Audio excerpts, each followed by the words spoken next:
भोजपुरिया डरिला खाली बात से, साँच खाती लड़ जाई केहू के दांत से। भोजपुरिया डरिला खाली बात से, साँच खाती लड़ जाई केहू के बात से। तो पीछे हटम न के तनो झमेल होई, आज जेल होई काल बेल होई, परसों से उहे खेल होई। आज जेल होई काल बेल होई, परसों से उहे खेल होई।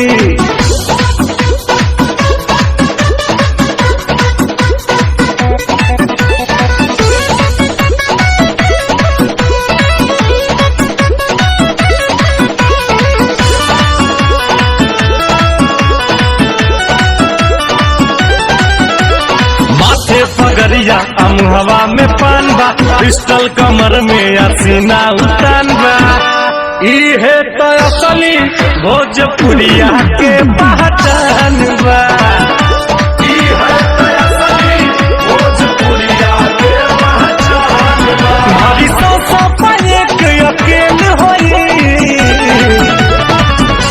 आज जेल होई काल बेल होई, परसों से उहे खेल होई। आज जेल होई कल बेल होई, परसों से उहे खेल होई।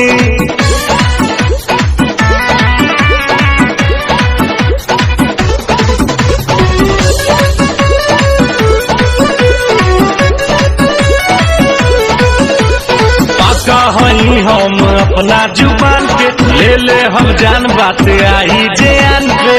करिले न सहीले माटी के अपमान के, करिले न सहीले माटी के अपमान के। भरते हम जे माथा फेल होई, आज जेल होई काल बेल होई, परसों से उहे खेल होई। आज जेल होई कल बेल होई, परसों से उहे खेल होई।